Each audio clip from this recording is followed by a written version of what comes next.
KaraokeBooks. The Wonderful Wizard of Oz. Lyman Frank Baum. Audiobook. Introduction.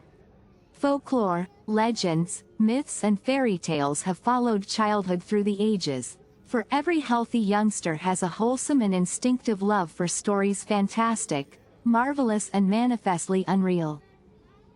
The winged fairies of Grimm and Andersen have brought more happiness to childish hearts than all other human creations. Yet the old-time fairy tale, having served for generations, may now be classed as historical in the children's library, for the time has come for a series of newer wonder tales, in which the stereotyped genie, dwarf and fairy are eliminated, together with all the horrible and blood-curdling incidents devised by their authors to point a fearsome moral to each tale. Modern education includes morality, therefore the modern child seeks only entertainment in its wonder tales and gladly dispenses with all disagreeable incident. Having this thought in mind, the story of The Wonderful Wizard of Oz was written solely to please children of today. It aspires to being a modernized fairy tale, in which the wonderment and joy are retained and the heartaches and nightmares are left out. L.Frank Baum. Chicago, April, 1900. Chapter 1. The Cyclone. Dorothy lived in the midst of the great Kansas prairies, with Uncle Henry, who was a farmer, and Aunt Em, who was the farmer's wife. Their house was small, for the lumber to build it had to be carried by wagon many miles. There were 4 walls, a floor and a roof, which made one room, and this room contained a rusty-looking cook stove, a cupboard for the dishes, a table, 3 or 4 chairs, and the beds. Uncle Henry and Aunt Em had a big bed in one corner, and Dorothy a little bed in another corner. There was no garret at all, and no cellar, except a small hole dug in the ground, called a cyclone cellar, where the family could go in case one of those great whirlwinds arose, mighty enough to crush any building in its path. It was reached by a trapdoor in the middle of the floor, from which a ladder led down into the small, dark hole. When Dorothy stood in the doorway and looked around, she could see nothing but the great gray prairie on every side. Not a tree nor a house broke the broad sweep of flat country that reached to the edge of the sky in all directions. The sun had baked the plowed land into a gray mass, with little cracks running through it. Even the grass was not green, for the sun had burned the tops of the long blades until they were the same gray color to be seen everywhere. Once the house had been painted, but the sun blistered the paint and the rains washed it away, and now the house was as dull and gray as everything else. When Aunt Em came there to live, she was a young, pretty wife. The sun and wind had changed her, too. They had taken the sparkle from her eyes and left them a sober gray. They had taken the red from her cheeks and lips, and they were gray also. She was thin and gaunt, and never smiled now.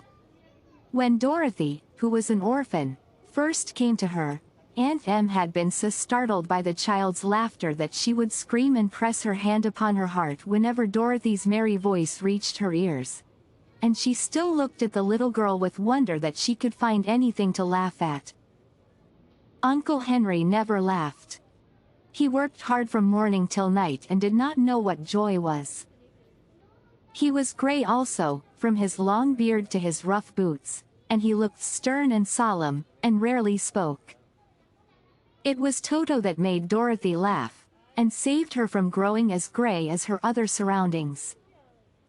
Toto was not gray, he was a little black dog, with long silky hair and small black eyes that twinkled merrily on either side of his funny, wee nose. Toto played all day long, and Dorothy played with him, and loved him dearly. Today, however, they were not playing. Uncle Henry sat upon the doorstep and looked anxiously at the sky, which was even grayer than usual. Dorothy stood in the door with Toto in her arms, and looked at the sky too. Aunt Em was washing the dishes. From the far north they heard a low wail of the wind, and Uncle Henry and Dorothy could see where the long grass bowed in waves before the coming storm. There now came a sharp whistling in the air from the south, and as they turned their eyes that way they saw ripples in the grass coming from that direction also. Suddenly Uncle Henry stood up. "There's a cyclone coming, Em," he called to his wife. "I'll go look after the stock." Then he ran toward the sheds where the cows and horses were kept. Aunt Em dropped her work and came to the door. One glance told her of the danger close at hand. "Quick, Dorothy," she screamed. "Run for the cellar." Toto jumped out of Dorothy's arms and hid under the bed, and the girls started to get him. Aunt Em, badly frightened, threw open the trap door in the floor and climbed down the ladder into the small, dark hole. Dorothy caught Toto at last and started to follow her aunt.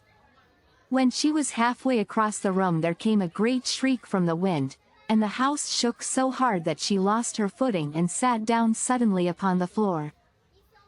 Then a strange thing happened. The house whirled around 2 or 3 times and rose slowly through the air. Dorothy felt as if she were going up in a balloon. The north and south winds met where the house stood, and made it the exact center of the cyclone. In the middle of a cyclone the air is generally still, but the great pressure of the wind on every side of the house raised it up higher and higher, until it was at the very top of the cyclone, and there it remained and was carried miles and miles away as easily as you could carry a feather. It was very dark, and the wind howled horribly around her, but Dorothy found she was riding quite easily.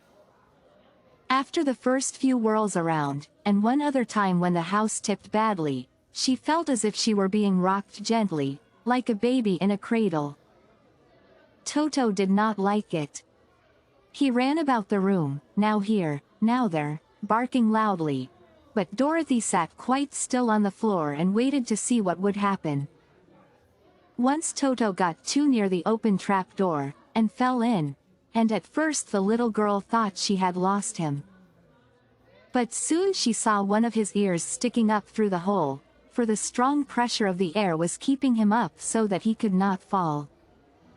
She crept to the hole, caught Toto by the ear, and dragged him into the room again, afterward closing the trapdoor so that no more accidents could happen. Hour after hour passed away, and slowly Dorothy got over her fright, but she felt quite lonely, and the wind shrieked so loudly all about her that she nearly became deaf. At first she had wondered if she would be dashed to pieces when the house fell again, but as the hours passed and nothing terrible happened, she stopped worrying and resolved to wait calmly and see what the future would bring. At last she crawled over the swaying floor to her bed, and lay down upon it, and Toto followed and lay down beside her. In spite of the swaying of the house and the wailing of the wind, Dorothy soon closed her eyes and fell fast asleep. If you liked what you heard, please subscribe to the channel.